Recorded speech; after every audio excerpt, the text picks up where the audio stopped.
Good evening, everybody, and welcome back to the channel. I got a little time here, and I figured we'd do a little bit of woodworking tonight. I've got the reel for the 66 Allis-Chalmers all-crop combine here in my shop at home. And if you remember from videos in the past, this reel is all wood, and it accidentally fell out of the back of the truck on the way home, and it hit the road.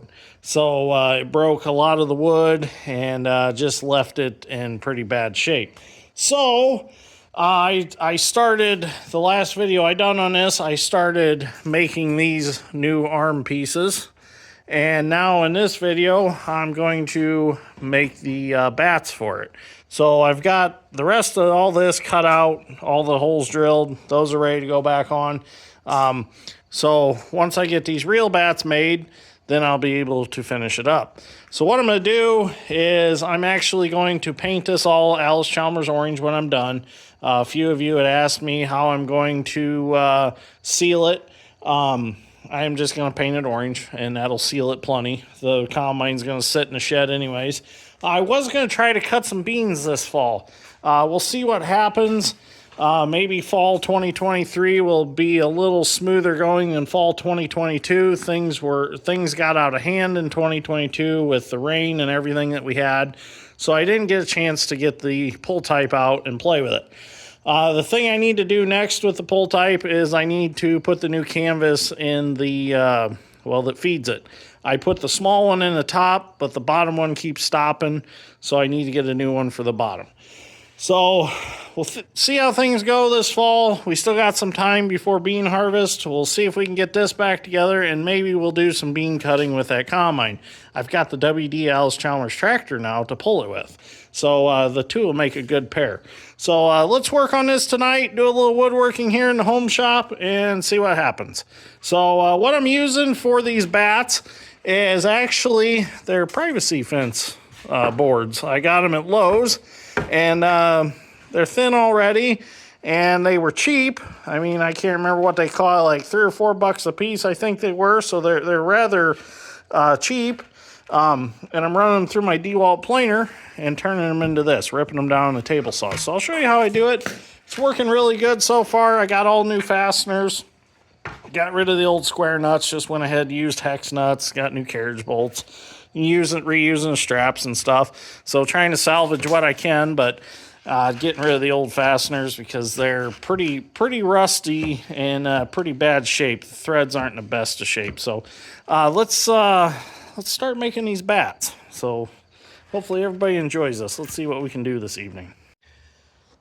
Okay, so now we want these down to a 1/2 inch thickness. That's what the real bats are. They're a hair thinner, the original ones, but I thought, we'll make them just a little bit thicker.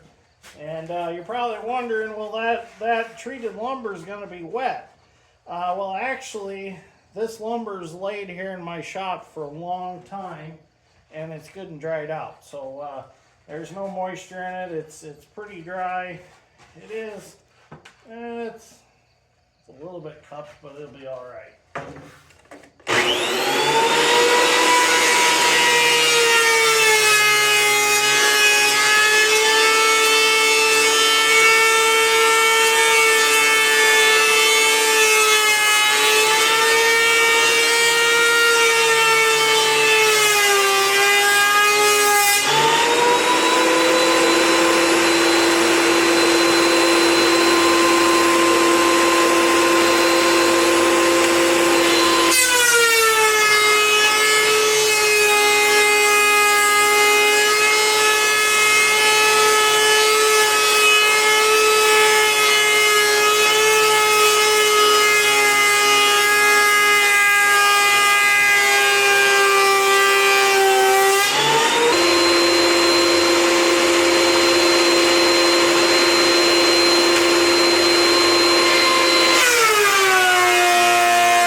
Okay, now we'll go through and I'm going to take a 1/2 inch off of one side of each one of these to clean them up, and then we will cut them down to the 4 3/8 that I need.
So a lot of them had knots right in the sides, and kind of by taking that 1/2 inch, it squared them up, cleaned them up, and got us away from the knots. Now I can reset the fence on the table saw. Let me make sure I take my measurement. Yep, 4 3/8.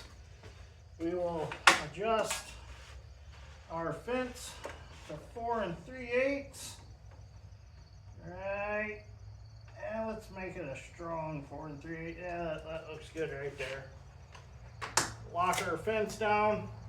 I do really like this DeWalt portable table saw. A lot of my stuff's DeWalt here in my shop. DeWalt power miter saw, DeWalt table saw, and DeWalt planer. They do me real well. Some people don't like the DeWalt brand, but it's always done me pretty good. So, all right, let's go ahead and we'll go on the opposite side of that, and we'll square our edge up, and that'll be real nice.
some knots at it, but hey, this will do just fine for what I want it to do.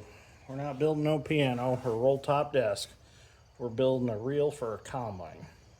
Now I'm going to go ahead and start trimming these to length. So I'm going to go ahead and cut all these at once and true them up. There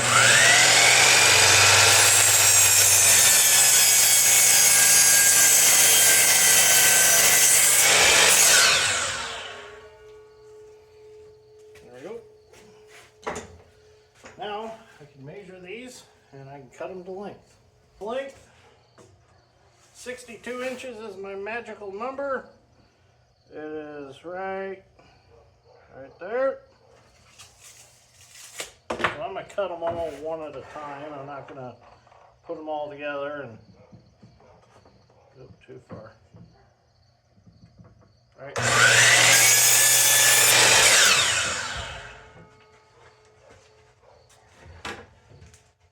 So this will eliminate the rest of the end of the privacy fence. Nope. Don't have that anymore.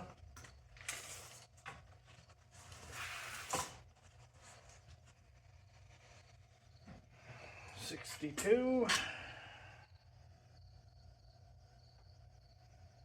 I am by no means the essential craftsman. I can do enough with wood to get me by. I grew up next to a true craftsman, and he literally made roll top desks.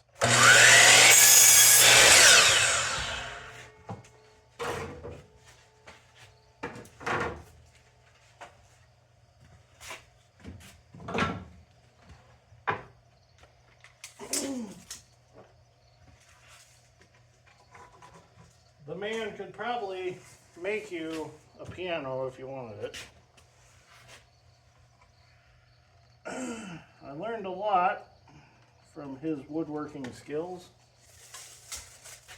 But just so happens I become a heavy equipment operator and a farmer instead of a woodworker, but I still I dabble in the woodworking.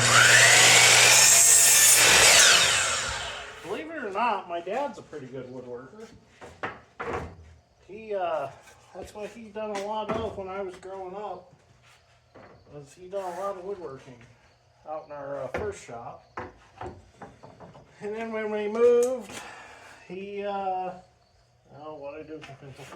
when we moved, our new shop become more of a mechanical shop, fabricating shop than it did anything, and his woodworking tools were moved out to the other building, and he occasionally does a little bit here and there, but not like he used to.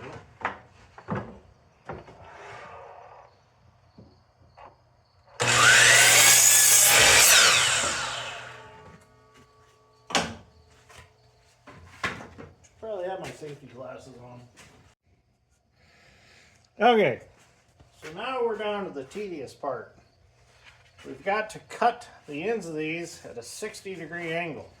So the best way I've found to do this yet is I took one of the old bats and I laid it on top of one of the new bats and I marked it out. Well, now where'd my pencil go?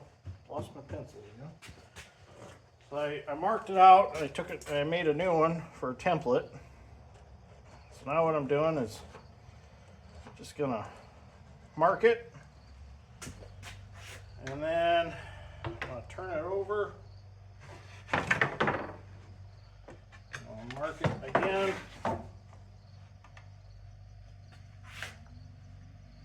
Mark this one. Got my miter saw set at a 60 degree. Go ahead and slide this down here. Line it up with what looks good. And cut it. Now, turn this over. Roll it back down here. Like so. Get it about where it looks good on there.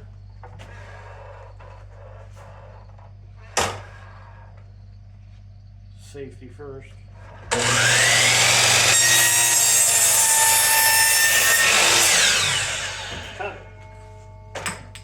it looks pretty good.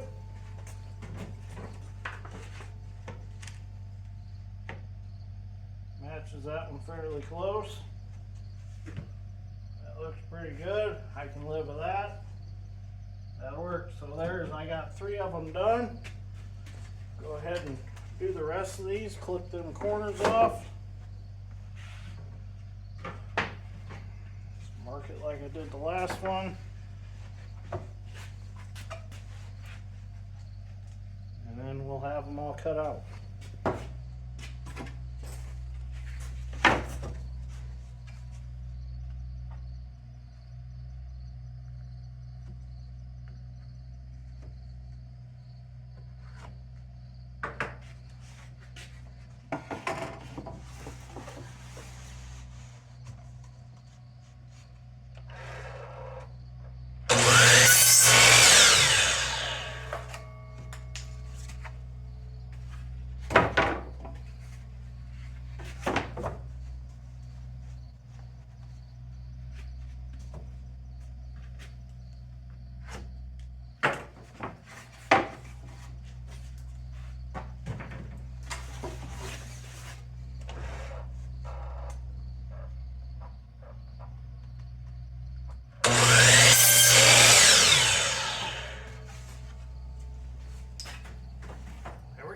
They're all clipped. Okay, so we can start mounting these reel bats now. First thing we got to do is we got to get us a new bat here. And the old bat, sounds like my grandma. That's terrible. Shouldn't pick on my grandma like that. Anyways, clamp these together with these nice Bessie clamps that I picked up over the weekend. I really like these things. I seen them at Rural King the other day and I thought, you know what? I want to get me some of them. Go ahead and pre-drill our holes. I shouldn't say pre-drill because we got to drill the holes anyway.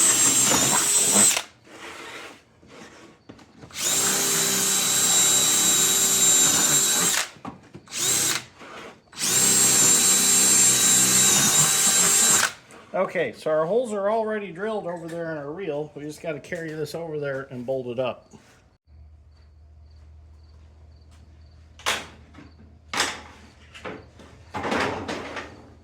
So that'll be a good test to see if my grandma watches the channel, because she'll be calling me, yelling at me for the old bat joke.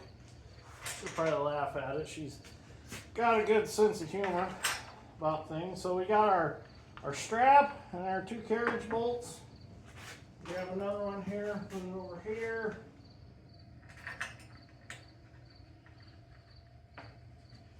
Got some 1/4 inch washers, 1/4 inch lock washers, 1/4 inch nuts. We'll be using to refasten this. I did oversized drill my holes. These bats actually give this reel quite a bit of rigidity. I oversized drilled my holes, that way it's easy to get the fasteners through.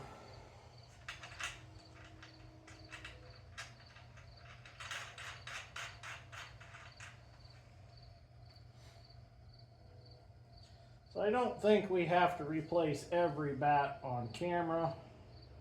I think you got the idea of what we're doing here.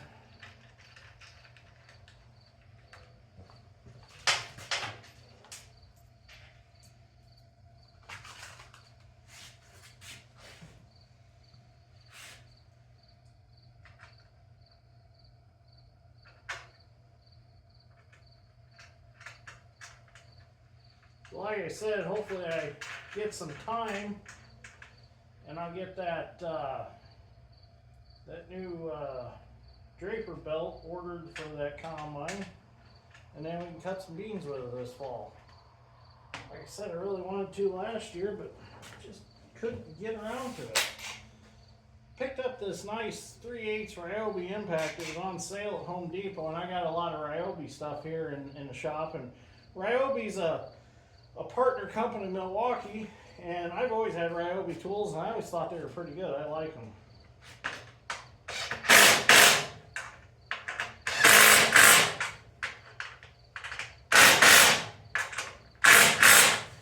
That looks all right. I might not have had that cut quite perfectly, but it works.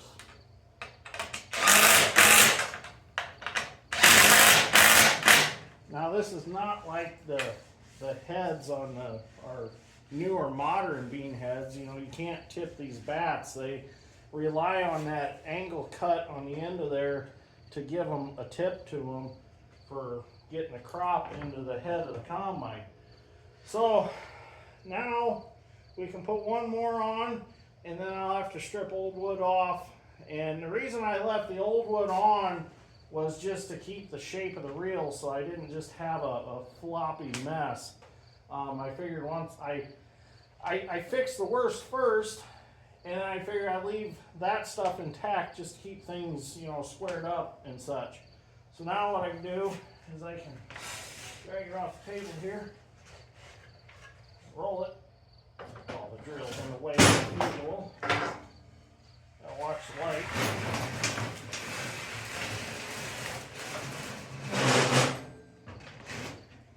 There we go. Now I can get this one put on. It's looking good. It's looking like it's going to roll nice and true. So it kind of reminds me of a paddle wheel on an old boat. Maybe we ought to be making a boat instead of a combine reel. Maybe that's the next thing. We'll make a paddle wheel boat and make it diesel powered or steam powered. You never know what might happen around here. So let me go get the other bat prepared, and we'll get it bolted on.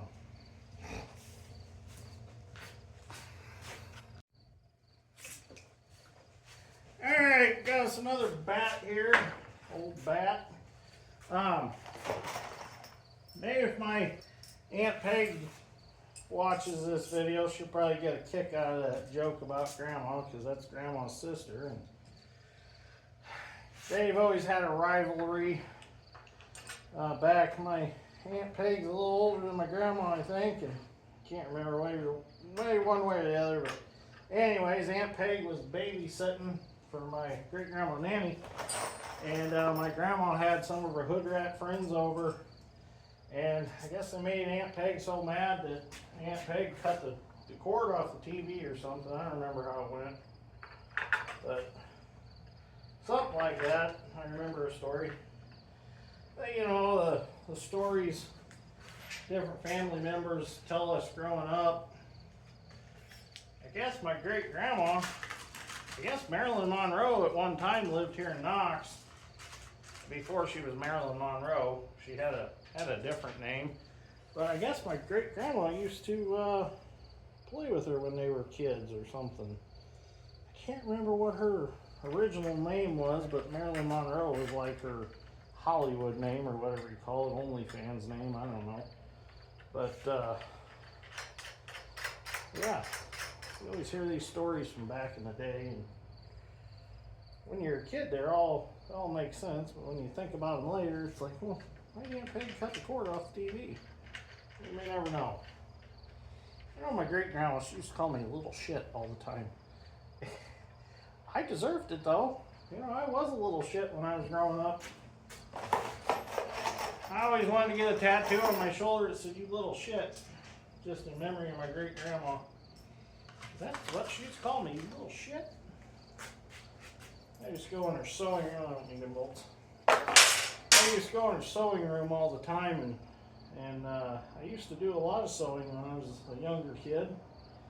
I used to make pillows and stuff, get in great-grandma's polyfill, and make my own custom pillow or something like that. My great-grandma was into the crafts pretty heavy. In fact, when my mom was pregnant with me, she was painting Santa Clauses at the kitchen table that my great-grandma was going to sell in her little gingerbread craft house. Because every December she would have a little deal, kind of like a holiday special, and her and a bunch of friends would make a bunch of holiday-themed crafts for Christmas, and they would sell them. My mom was painting Santa Clauses when her water broke. My dad was out in our original shop working on cars because he was originally a Ford mechanic, and he would what they call it, moonlight. He'd take stuff on the side at home, and that shop that we had there was only like basically an oversized four-car garage. She called my dad. This was still when the telephone was attached to the wall, and you had to dial your own number and wait something and hit a button, and it would call out to the garage. She told Dad, "Better get in here, Brandon's coming. The water broke." So I've always been exposed to the crafts and the trades and all that. So you could literally say I've been doing this kind of stuff since I was born. So anyways, I think that's where we're going to end this for tonight. We have come a long ways on this reel. We've only got 2 bats left to do, two of the reel arms here, and we are done. I'm going to try to get this video edited up because I need to get it out of the Google Pixel phone, because I need to empty it, because we are going to the Kentucky Expo Center Tuesday and Wednesday of next week. I'm going to go for the Best Operators Challenge against Dirt Perfect there, and meet some of my fans along the way. So I'm pretty excited about that. So you name it, we do it on this channel. Woodworking, dirt moving, welding, fabricating, mechanical work, it gets done right here on Dirt Grinding Steel. So thank you for watching, greatly appreciate it, and we will see you all on the next one. If you enjoyed this, would you please smash that like button? I'd really appreciate it. So thank you very much, and have a good evening.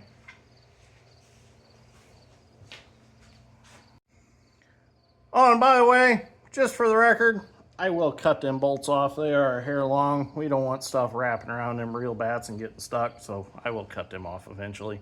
And we'll do a video on painting it and stuff like that. So thanks for watching.